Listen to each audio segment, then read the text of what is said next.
Hello, all you patrons. Welcome to another pre-show. Yes, indeedy. Look at them filing in, or I should say, waddling in for their post-Thanksgiving yum yums. I think some of our people have, gone back for leftovers. Not for the green casserole, though. No, well, I don't know. Did you see that picture I sent you from Kirk Mulhern? Yeah. Did you feel better about that? What was that? I couldn't tell what that was. It was a huge aluminum thing of green bean casserole.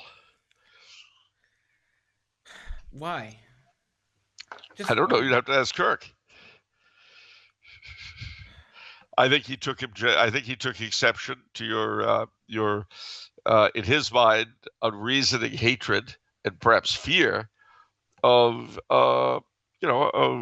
casseroles of Thanksgiving green bean casseroles with cream of mushroom soup and fried onion.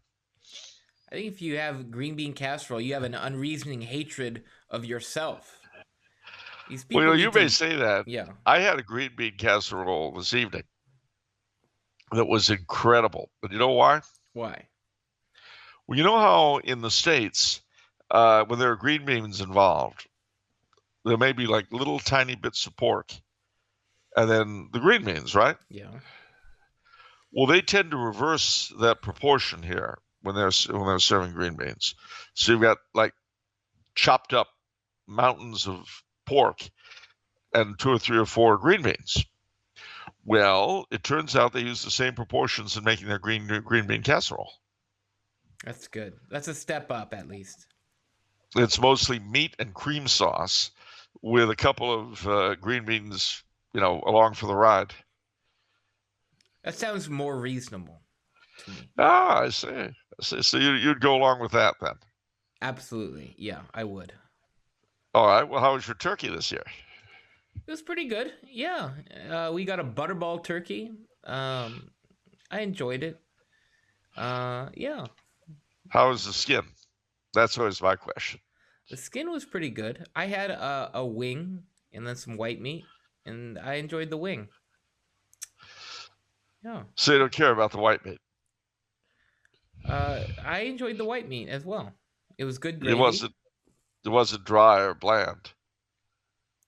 White meat is more dry and bland, but with the gravy, it becomes good. It doesn't have to be dry and bland. The turkey I had, the white meat was flavorful and tender and moist. How'd they do that? Well, I'm glad you asked that question. The answer is by cooking the turkey in two different stages. They actually sort of pan cooked it to cook up for the most part, the dark meat, and then stuck it in the oven for like a half hour or 40 minutes, basting all the while. They pan cooked it for the dark meat. Yeah. What is it like to brown it or something? Well, I mean, they put the same pan into the oven, but to pre-cook it so they wouldn't have to cook the breast so long and not dry it out. But see, there are all kinds of tricks people use to keep the breast from getting dry. Some people put butter under the skin before they stick it in, so it's sort of self-basting in a way. Other people literally inject it with chicken broth. Wow. There are a ton of different ways Huh. to avoid dry breast. Okay. I didn't even know that. I have to. I thought it was kind of like a package deal, like for No, the no, yeah. it doesn't have to be. The breasts do not have to be dry. It just takes a bit of extra work and ingenuity, and there are different methods people use. One year, believe it or not, my mother used Italian salad dressing. It was good. Wow. All right. I mean, she used it instead of butter to base the turkey, and it tasted really really good. Little odd, but it was very moist, and you could almost taste the Italians in the turkey breast. Wow. Okay. All right. Oh, and you'll be happy to know while we're on culinary issues, one of my classmates is going to Slovakia for the first time for Christmas. And I said, well, whatever you do, don't take a bath until after Christmas Eve. Oh, yeah, the carp. Yep. He said, what do you mean? I said, well, do you like having company in the tub? And see, the thing is, if you did take a bath, I don't think the carp would react well to hot water. The soap might kill it. For sure. Yeah. You have to. If you find yourself spending Christmas or the period up to Christmas in a home where there's a carp in the tub, I recommend you bathe before you get there, and don't expect on doing so until after Christmas dinner and Christmas Eve.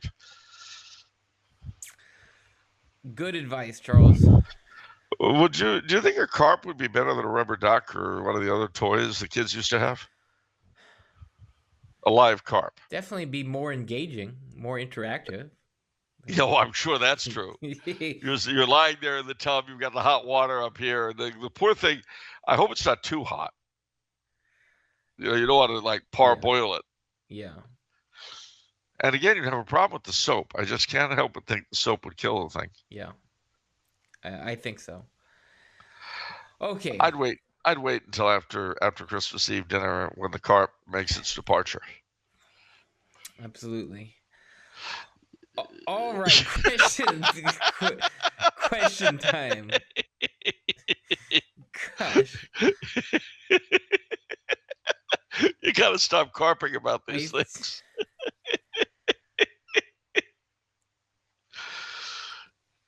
You know what's funny about the whole thing is that,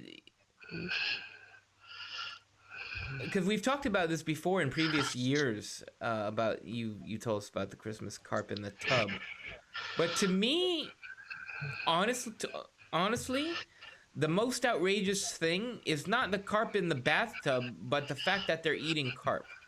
I still can't believe that they're eating carp. How could they eat carp? That's insane. They use a knife and fork. But I mean, it's so bony and it has no. They like it.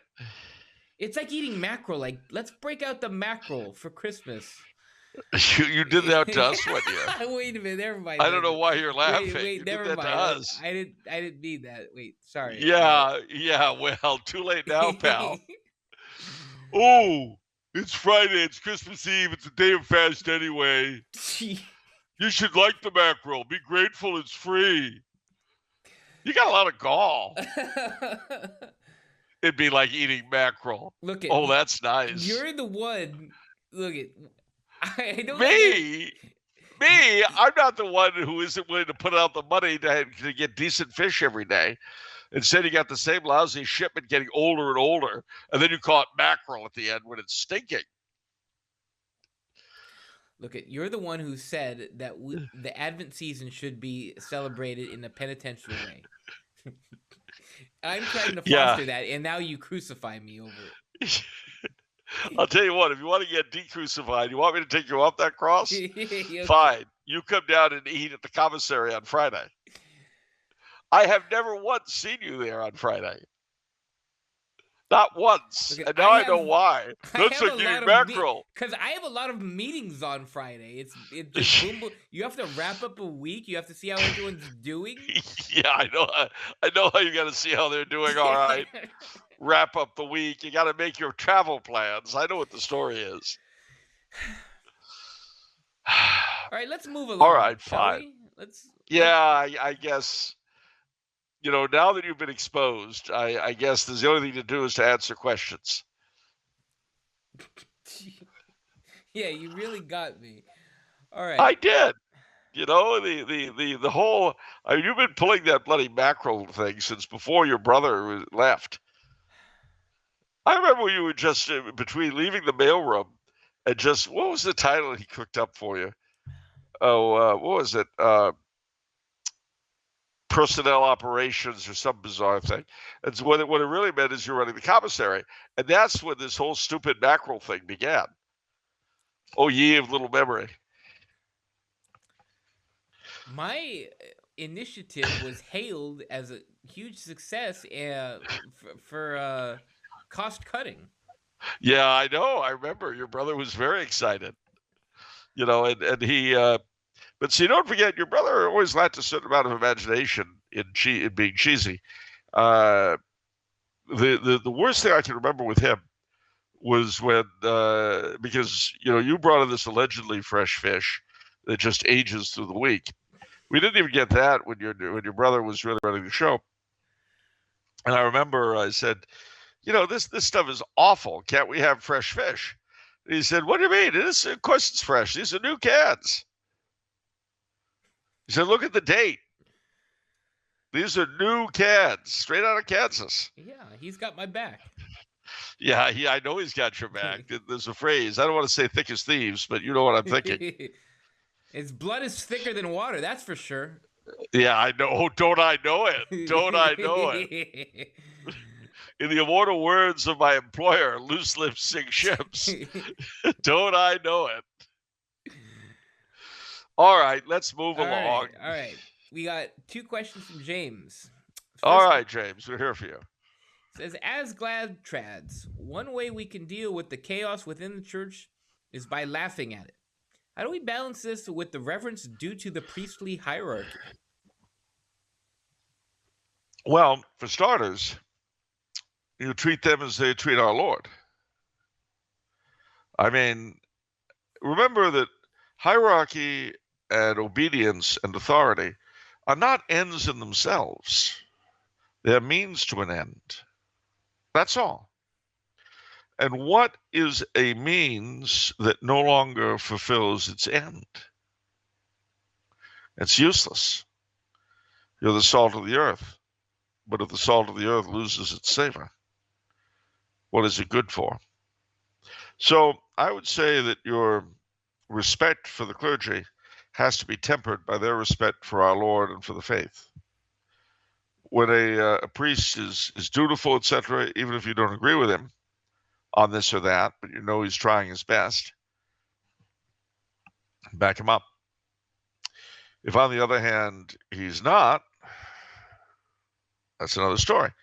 I remember many years ago, I don't want to say exactly where it was, but it was the back alley behind Blessed Sacrament Church Rectory in Hollywood, the Jesuit fathers. My father and I were walking, and the trash bins were filled with Scotch bottles. So my dad said, you know how you can tell whether or not that's a scandal? I said, how? He said, by the sermons tomorrow. Oh. He said, if they're holy and orthodox and all that, well, then the dear father's like a little nip now and then. But if they're heretical and disgusting, then they're a bunch of filthy old drunks. Get it?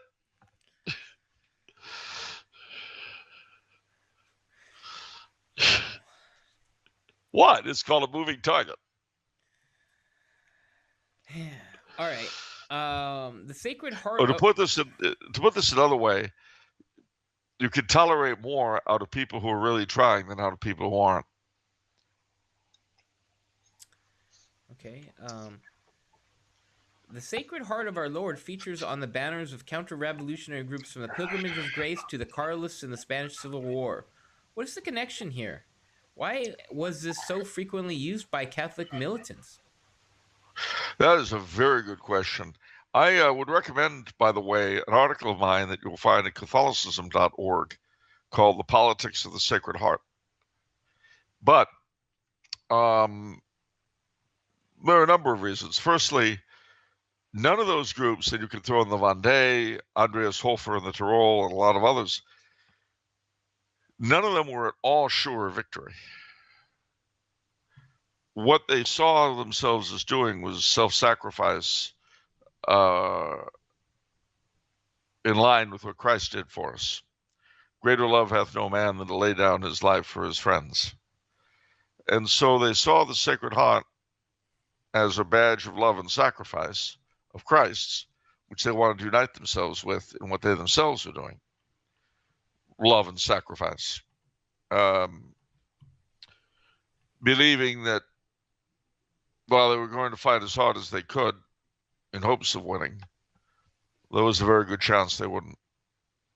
And so they were prepared to offer up their lives the way Christ had offered up his. Kind of like we moderns today. How's that? In no way at all. Oh, sorry. It's what we call withering sarcasm. Yes, withering sarcasm. Yeah. That was actually, I knew a girl by that name. First name withering, last name sarcasm? That's right. What was that like? Touchy, very touchy. The relationship didn't go very far. Okay. Yeah. After a while, I realized I had enough of withering sarcasm. Makes sense. Yeah. Yeah. But she ended up all right. She married a man named Bob Trees. Yeah. Yeah. Is there anything else to that? Well, yeah, they lost a fortune in the landscaping business.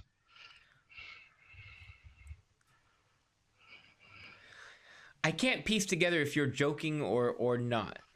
Would I joke about something as important as someone with a name like Withering Sarcasm? Withering Sarcasm married a guy named Bob Trees. So what was her name after she got married? Withering Trees. And they went broke in the landscape business.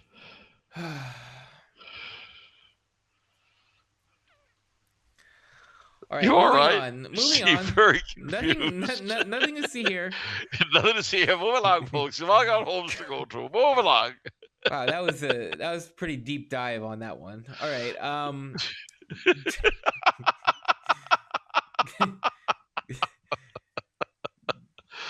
Move along. But all of a sudden there was a really bad pun just made. It was terrible. I didn't hear anything. Now move along. All right. Dwarf of Alexandria says, "Howdy. I've heard Mr. Howard of Vendée Radio discuss some interesting concepts along the lines of people's being created by God to be a stained glass window exhibiting an aspect of God's magnificence in their own way when they allow his light and grace to enlighten them or convert them. While this can be seen in the temperaments of peoples, German efficiency and industrial prowess, for example, it also manifests itself by the differing focus of a people's piety, such as the medieval English emphasis on the incarnation and less on the passion than much of continental Europe. My questions are, number one, if the peoples within the current United States were to become thoroughly Catholic, what would you anticipate their charism might organically be on the American temperament? Or might organically be based on the American temperament? Sloth. No, I really couldn't say. I mean, as with the other peoples of whom he speaks, we didn't know until it happened, and you couldn't have known until it happened. Didn't know what? Wait, what? Didn't know what? You couldn't know what their vocations would be until they became Catholic. There was no way to know. You see, when a people becomes Catholic, it fulfills its origins and then begins to pursue the path God has in mind for it. But very often there's no way of seeing that beforehand. It's not possible in some way. Like some people who are nature lovers perhaps might be more attracted to St. Francis's or Franciscan calling. Well, that's true of individuals, but I mean, nobody who saw the Visigoths on the eve of their conversion could have foreseen Latin America, or that Spain would bring the faith to at least a quarter of the world.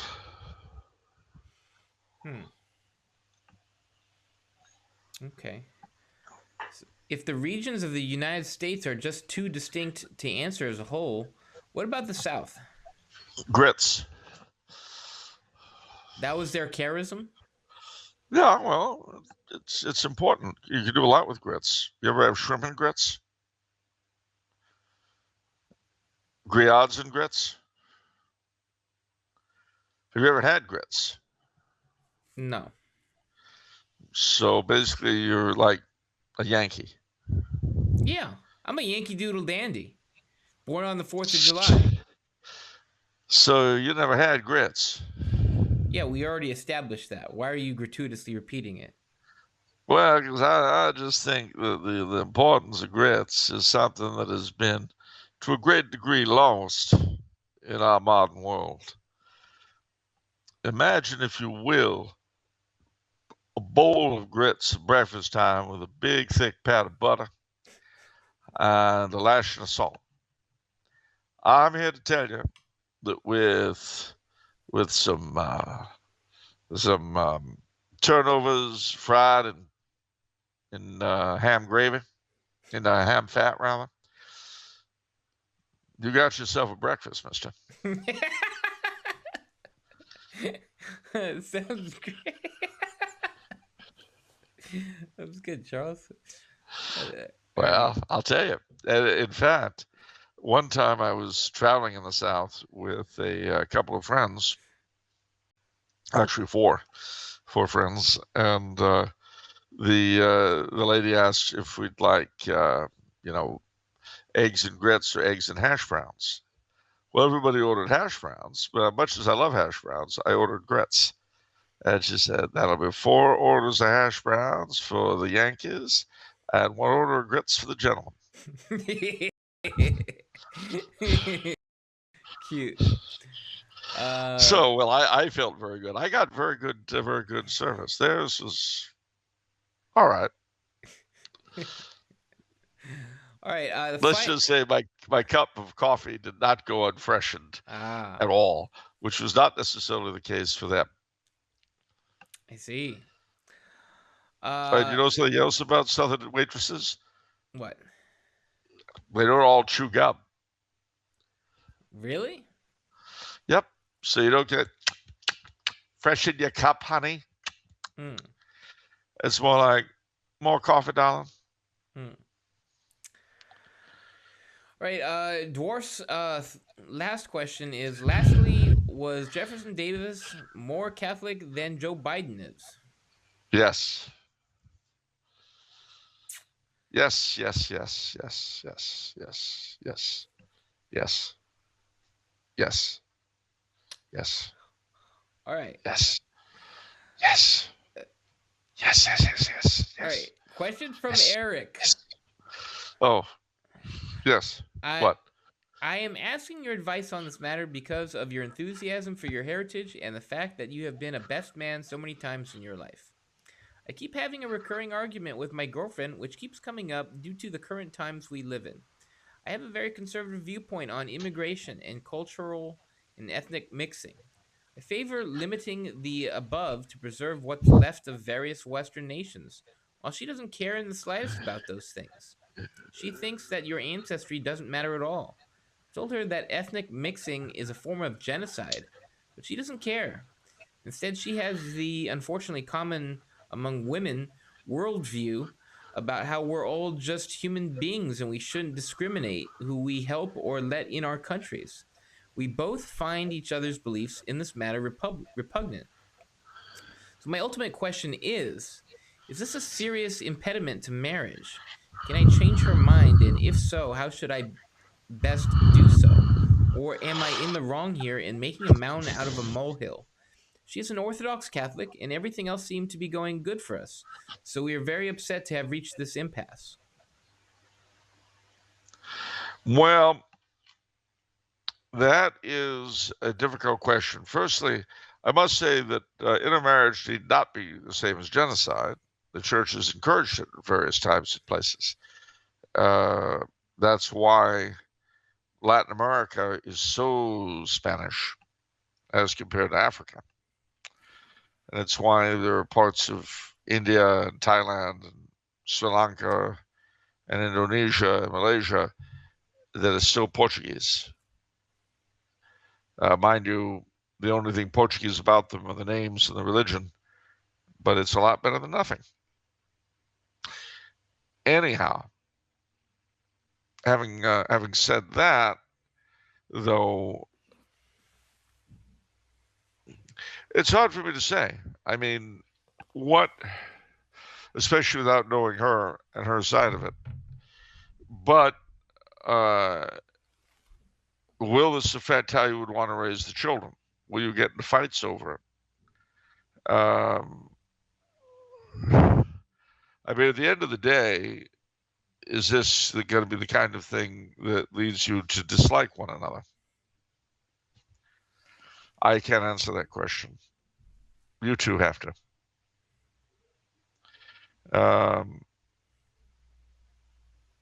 a great believer that at the end of the day, the man should be the one who makes the decisions.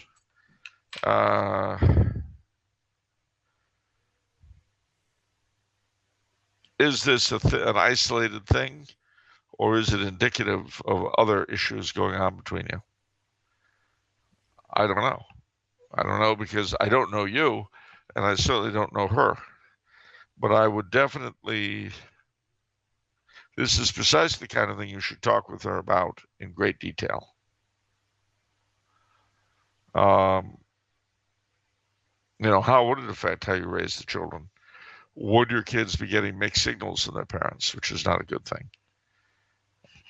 These are all things you've got to explore on your own.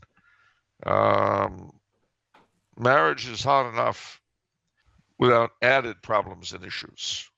It doesn't need more than it already has. So I would definitely talk it out with her. It's all you can do. And the both of you have to understand that this is what you're signing up for. No buyer's remorse afterwards, Just if you marry her with this or any other issue still in the air, don't complain after the wedding.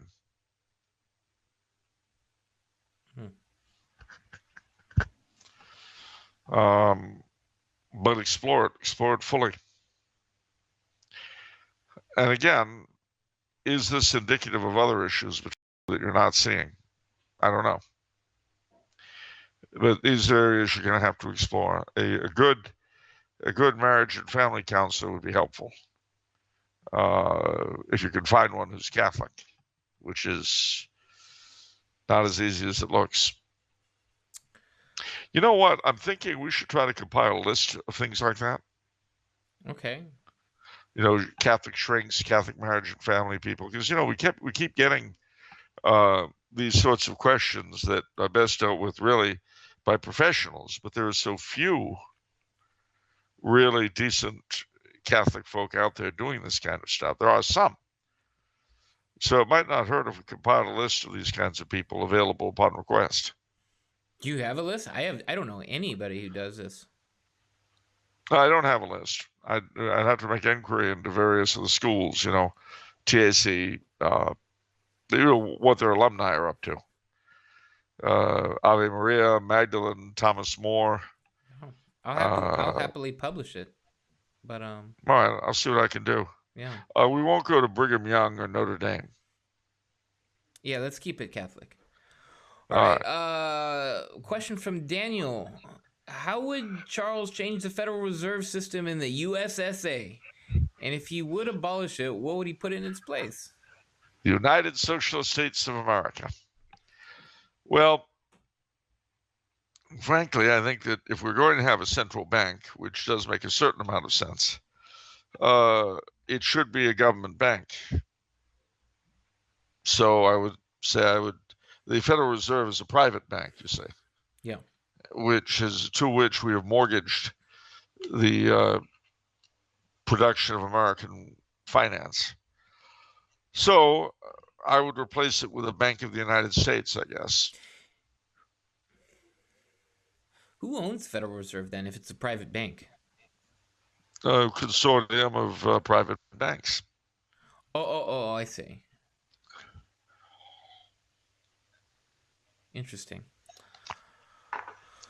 Okay. A question from Vendée Radio. He says, "You have rightly called the Holy Roman Emperor the head layman. Can you explain his role as a minor and as a cleric as well? I understand he was ordained as a subdeacon and would assist the Pope at Holy Mass as well as being a canon of St. Peter's and St. John Lateran." Yes, indeed. And he was a canon of the once collegiate, now cathedral church of Aix-la-Chapelle of Aachen as well. And there were other kings in similar situations. The King of France was a canon of St. Mary Major in Rome. Not St. Mary Major, St. John Lateran. And also several churches in France. The King of Spain was and is a canon of St. Mary Major, and a couple of churches in Spain. And the King of England was not only a member of the Benedictine community of St. Paul outside the walls, but he is also she today is a canon of St. David's Cathedral in Wales. Because in the medieval mindset, the monarch, by virtue of his coronation, his anointing, was a sort of mixed person, partly clerical, partly lay. And so acting as subdeacon, or even deacon to the Pope, depending on which country it was part of the job. That's why, incidentally, the coronation vestments look very much like the vestments of a priest, with stoles and all that, aubs and chasubles and so on. Or not chasubles, but copes. The monarchs in general, or Catholic monarchs, were considered mixed persons. The emperor was, as you rightly point out, a sort of subdeacon to the Pope whenever he was in Rome. At Christmas, at Matins, he would chant the lessons about Caesar Augustus from St. Luke, making a accounting of all the world. And it was considered to be particularly fitting that the descendant of Caesar Augustus, in a sense, would be reading that particular passage in Rome. It also fell to the emperor to convoke ecumenical councils. And this is why, when there were difficulties in the church, like ending the pornocracy and ending the Great Schism, it fell to the Holy Roman Emperor to do so. But contrariwise, the Pope was held to be the administrator of the empire during the interregnum. He was required to crown the emperor. And of course, it was the Pope who called the empire back in the West, revived the Western Empire in 800 by crowning Charlemagne. So between Pope and Emperor, you had a symbiotic relationship, which, when it worked well, and when it didn't, it didn't. So there you go. All right. Another question from Vendée Radio. He says, "Please, could you explain the concept of the Translatio Imperii?" Or how do you say it? Translatio Imperii. Can you expound on the legal justification for the translation of the imperial dignity from the Greeks to the Franks in 800? What was the understanding reached at the Council of Florence when the Byzantine emperor was received into communion with Rome? Did he submit to the temporal authority of the Holy Roman Emperor? Who is the supreme temporal ruler? Well, the thing you got to remember is that at different times in the history of the Christian Roman Empire, you sometimes had one emperor and you sometimes had two emperors. So when Theodosius the Great died, the emperor in the west was Honorius and the emperor in the east was Arcadius. They were brothers, but they were equally emperors. The empire still consisting of all the known world, and all the world is all the Christian world.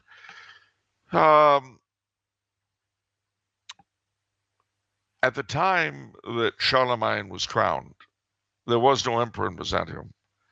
The Empress Irene was the reigning empress, but there was no emperor. And it was for that reason that the Pope felt justified in calling back into existence an empire in the West, or an emperor in the West. You see, in 476 AD,